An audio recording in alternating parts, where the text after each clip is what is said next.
My father died, but the bank wants him to sign in person. You heard it right. The day after my father's funeral, I went to the bank with his bank card containing 2 million yuan, his life savings, accumulated through a lifetime of frugality. I neatly pushed the death certificate, household registration book, my ID card, and all the documents proving my father was my father, and I was his only son onto the counter. But the female clerk behind the counter didn't even raise an eyebrow, simply saying 4 words. Incomplete documents. What's incomplete? The notary office's will, death certificate, cremation certificate, proof of relationship, everything is here. Our bank has regulations for large withdrawals, especially inheritance-related transactions, requiring the depositor's personal presence for confirmation. I thought I had misheard. An absurd and overwhelming rage surged from my feet to the top of my head. Personal presence? Didn't you see the proof? My father is gone! How can someone who's passed away be here? What are you yelling about? The rules are the rules. The person must be here. If you think the rules are unreasonable, go find our leader. Don't just yell at me. I stared intently at her and saw the name on his name tag, Fang Min. An old man in line next to me couldn't stand it anymore and couldn't help but speak up. Young lady, his situation is special. Can't you make an exception? How can someone who's passed away be here? Rules are rules. If there's a problem, will you take responsibility? You're just meddling in other people's business. I stared at her indifferent face, then my chest got heavy. I leaned over and gathered all the documents one by one at the window, speaking calmly in a voice only the two of us could hear. Okay, the rules are the rules, right? The person has to be here, right? I'll bring my father here in person. After saying that, I turned and left. Fang Min's right? The contemptuous face and provocative words swirled in my mind like a curse. It wasn't a rule, it was harassment and humiliation, a secondary injury to someone who had lost a loved one. Leaving the bank, I drove to the Tianli law firm on the outskirts of the city. Uncle Wang, the head of the firm, was my father's comrade in arms for decades, and an elder who had watched me grow up. Xiao Yu, why are you here? You look terrible. What happened? Uncle Wang's tone was full of concern. Without any formalities, I told him the whole story. Nonsense. This isn't just inexperience, it's pure malice, using a trivial matter as an excuse to deliberately make things difficult. Seeing the usually composed Uncle Wang so angry, the knot in my heart eased slightly. Uncle, since they want my father to be present, I'll bring him there. Xiao Yu, you mean... Uncle Wang looked at me in shock. Yes! I'm going to the funeral home to get my father's coffin and his body. Then I will transport him to the bank lobby and in front of everyone ask Fang Min if this counts as his presence. Calm down, Xiao Yu. I know you're angry, but doing this has too much of an impact. A slight misstep could turn your case from justified to unjustified, and you might even break the law. That's why I came to you, Uncle Ning. I need your help. I want to ensure every step I take is within the legal boundaries. They talk about regulations, right? I'll explain everything to them. Next, I'll lay out my plan from beginning to end, consulting with the civil affairs and funeral management departments to obtain legal procedures for the temporary relocation of the body. My plans are: first, the bank requires us to cooperate by recording the entire process to preserve evidence. Second, I'll contact a qualified funeral service company to use professional vehicles and personnel to ensure the entire process is solemn and respectful, and not to cause any disrespect to my father's body. And third, I'll contact the media in advance. I will be present but not actively expose it. If there is any obstruction, I will ensure that a third party records everything. I want them to know that I am not making a fuss, but am abiding by their ridiculous rules. I want everyone to see how the bank's rules have forced a son who has just lost his father to resort to this method to uphold the dignity of the deceased. Good for them, following the rules. Since they dare to block the way, we dare to make a hole in the sky for them. Xiao Yu, don't worry. I'll take care of the legal side. I'll contact my friends in the civil affairs department to consult on the procedures. The funeral company guarantees to arrange the most professional team. The veteran journalists who cover social news will turn your experience into a breaking news story. With Uncle Wang's support, I feel at ease. The last shred of hesitation vanished. They want regulations? We'll give them regulations. They want the person in person? We'll give them the person in person. I want to see what expressions Fang Min and his superiors will have when the coffin is placed before them. Xiao Yu, all the procedures are arranged. Go ahead and do what you want. The next morning, I arrived at the funeral home. Looking at my father lying in the crystal coffin, I bowed deeply. Father, I'm sorry. I'm disturbing your peace. Your dignity is more important than anything else. Today, I will seek justice for you. At 2 p.m., the financial street was bustling with traffic, and a car loaded with a stretched Lincoln hearse adorned with white wreaths slowly pulled up in front of the bank, followed by 4 black sedans with their hazard lights flashing.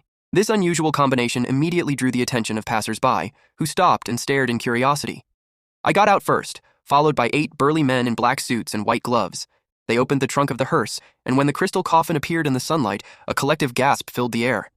Countless cell phone cameras were pointed at us. "What are you doing here? This is a bank. You can't do this!" I exclaimed. "This is a permit from the Civil Affairs Department. We are legally relocating. Didn't you require my father's presence to claim the inheritance? I've brought him here." The sound, though not loud, reached everyone's ears clearly. The crowd erupted in uproar. "A bank is making a dead person come to collect money. Did I hear that right?" What kind of hellish operation is this? This is outrageous. They're pushing people to their deaths. Take a picture and post it online so everyone can see the true face of this bank. The murmurs and curses became a torrent. I ignored the security guard and gave the order to the 8 burly men to lift the coffin. As the bank's glass doors slowly turned, the crystal coffin was placed in the lobby by the 8 men in black. Everyone in the central bank lobby gasped in shock when they saw a coffin being carried in. Screams and exclamations filled the air. Fang Min, who was chatting with the wealthy woman, froze instantly with a frozen smile. She screamed. The lobby manager, Wu Jiawei, who was patrolling the hall, froze his fake smile. This is outrageous. Security guards, where are they? Throw them out. I walked to the counter and placed my father's enlarged, framed black and white portrait squarely on it, facing Fang Min's bloodless face. Miss Fang, my father is here. Can we proceed with the transaction? Fang Min's lips trembled, her teeth chattering, and her eyes were filled with barely suppressed fear. You're insane! You're crazy! I'm insane. You're the one who drove me crazy. You said it yourself. The rule is the rule. The person must be present. Now that he's here, you... Get it done for me! My roar echoed in the lobby. Wu Jiawei finally reacted. Wiping away cold sweat, he rushed over and shouted at me fiercely. You're disturbing public order. I'm calling the police. Call the police. Fine. Go ahead and call. It'll be good for you to explain to the police how considerate your bank's regulations are. It'll let the whole of Jiangcheng see how you forced a son who just lost his father to bring this glass box to the bank. My words drew a chorus of agreement from the onlookers. The bank is going too far. Let the internet judge this. Wu Jiawei didn't expect that I wasn't afraid at all, and instead made things even bigger. He frantically pulled out his phone and dialed the police, his voice already trembling with tears. Hello, 110? This is the Yaojin Bank Financial Street headquarters. Someone's here. Someone's carrying a glass box and causing trouble. Come quick. After hanging up, he seemed to gain confidence, pointing at me and yelling, You wait! The police are coming soon. Let's see how you clean up this mess. The sirens blared, growing louder as they approached, piercing the noise above Financial Street. 2 police cars, flashing red and blue lights, stopped at the bank entrance, which was completely blocked by the crowd. Wu Jiawei, as if seeing a savior, scrambled out and grabbed the arm of the leading middle-aged policeman. Officer, you've finally arrived. Quickly, take that crazy guy away. Arrest him. He even brought in the family portrait. The middle-aged policeman frowned, pushed aside Wu Jiawei's hand, and with a young officer squeezed through the crowd. When he saw the huge coffin in the center of the hall and me sitting quietly beside it, a hint of surprise flashed across his experienced face. He didn't take immediate action but scanned the scene, the angry crowd, the flashing cell phone cameras, and the black and white portrait on the counter. He immediately understood. This wasn't so simple. I'm Li, the director of the Chengxi police station. Young comrade, can you tell me what exactly happened? I stood up and nodded slightly to him, then pointed to Fang Min, who was slumped behind the counter. Mr. Officer? Wu Jiawei, looking anxious, immediately interjected. Director Li, this kid's come to collect a 2 million yuan inheritance. We told him that according to regulations, he needs to be present in person or provide a notarized document. That's the industry's rule. Who knew he'd actually do that? Director Li interrupted, pointing to the death certificates I had placed on the counter. The death certificates of all the people mentioned are here. Your rules are for the dead, but the living are not. Don't you have any flexibility? Fang Min quietly defended herself, her voice trembling with tears. We're just thinking about the safety of the funds. An older woman in the crowd couldn't stand it anymore and shouted, Safety of the funds? I think you're deliberately making things difficult for him. His father just died and you're still making sarcastic remarks. Don't you have any conscience? You've driven him to this point and you still think you're right? The public's condemnation grew louder and louder, but Wu Jiawei and Fang Min were completely oblivious to the seriousness of the situation. Wu Jiawei whispered something to Fang Min with a wicked grin. Officer Li waved his hand, signaling everyone to be quiet. He looked at me and sighed. I handed over the permit from the Civil Affairs Department and my father's death certificate. Director Li took the documents. No. 6 examined them carefully, then looked up at me, his eyes slowly becoming complicated, finally turning into a barely perceptible. Perhaps feeling sympathy toward me, he said, This gentleman's procedures are legal and haven't violated any public security regulations. Legally speaking, we have no right to interfere. Huh? What do you mean? He even brought in a family member's portrait. How can that be legal? He's following your bank's regulations. This is your internal dispute, and we, the police, cannot intervene. What we can do now is maintain order here and prevent the situation from escalating further. After saying this, he and another colleague began to disperse the onlookers, but it was clear to everyone that they were just maintaining order and had no intention of making me leave. Wu Jiawei's last straw was thus broken. Just then, a reporter squeezed through the crowd and handed the microphone directly to me. Sir, hello? We are reporters from the City Channel. We just saw a post about you online. May I ask? Will retell us, the reporters, the whole story? Wu Jiawei and Fang Min's faces turned green when they saw the camera. The matter had escalated completely. Wu Jiawei instinctively tried to cover the camera, but the reporter deftly dodged him. "Don't film! Don't film!" However, his attempts to stop them were futile. Not only were there TV reporters, but hundreds of mobile phones around were broadcasting live. I spoke to the camera, my voice calm but hoarse. "My name is Sun Xiaoyu. The man inside the casket behind me is of my father, Sun Changhai. He passed away 3 days ago. I came to collect money to handle his funeral arrangements, but they told me that my father had to be present in person. Rules are rules." My question was broadcast throughout the city through the camera. The female reporter was also moved by my emotions, her eyes reddening. She immediately turned the microphone to the trembling Wu Jiawei and Fang Min. "Excuse me, gentlemen, is what you said true? Are your bank's rules really as they are?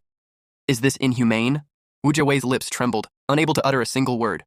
Fang Min, on the other hand, dared not face the camera, her body shaking like autumn leaves in the wind. Their silence was the best answer. Just then, my phone rang. I answered the call and pressed speakerphone. "Hello, is this Mr. Sun Zeu? I am Zhou Ming, the president of Yaojin Bank." Upon hearing this name, Wu Jiawei's legs went weak, and he almost knelt on the ground. "Mr. Sun, our staff are not familiar with the procedures. I apologize on behalf of the bank for misunderstanding the rules and regulations. I sincerely apologize to you and your deceased father. Please stop reporting this in the media. We will send someone to process your withdrawal immediately, and we are willing to offer an additional 200,000 yuan as compensation for your emotional distress. I just ask that you shut up." "President Zhou, is it? You only think of apologizing now? Too late. Let me tell you, I'm not after money. I just want justice." After saying that, I hung up the phone. Wu Jiawei and Fang Min were already ashen-faced and slumped on the ground. I sat down again and quietly watched the clock on the wall. Every tick of the second hand seemed to be tolling the death knell for some people's careers. 20 minutes later, a black Audi A6 screeched to a halt in front of the bank. It was President Zhou Ming. He rushed into the bank lobby.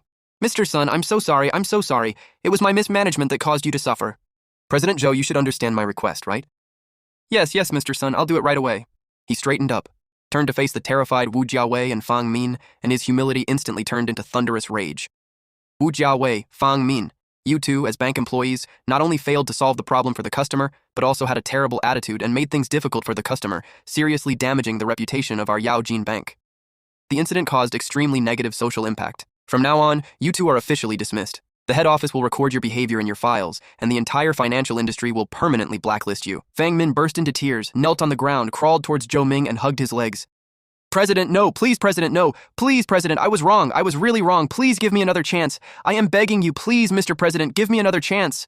Wu Jiawei also completely broke down. He knelt on the ground and kowtowed desperately to me. "Mr. Sun, I was wrong. I was blind. I'm not human. Please have mercy on me. I have a wife and children to support." Looking at their tearful appearance, I felt no pity, only a cold pleasure. I ignored their cries and just looked coldly at President Zhou Ming. Zhou Ming immediately understood. He waved to the security guards behind him and pulled the two of them aside. The two security guards immediately stepped forward and dragged the dead dogs Wu Jiawei and Fang Min away. Zhou Ming straightened his clothes and walked to my father's coffin and portrait. Under the gaze of the entire Jiangcheng people, this usually high and mighty branch manager bowed deeply. His noble posture was sung. "Mr. Sun, I'm sorry. It's our bank fault. We're sorry. It's our failure to manage our employees properly. Your family suffered such injustice and humiliation even after your passing. On behalf of Yaojin Bank, I offer you our sincerest apologies." At that moment, all the flashbulbs went off wildly, recording this historic scene. The surrounding crowd erupted in suppressed cheers. This was a victory for the weak. This was an ordinary person challenging a vast, indifferent system and winning the final victory. It was Mr. Sun who taught us a lesson. We must learn from this and reflect deeply. I walked to my father's portrait. "Dad, your son has avenged you. Let's go home." Zhou Ming quickly followed, his face full of humble smiles. "Mr. Sun, rest assured, I will immediately arrange for the best teller to open a green channel for you and process your business right away." I stopped and glanced back at him.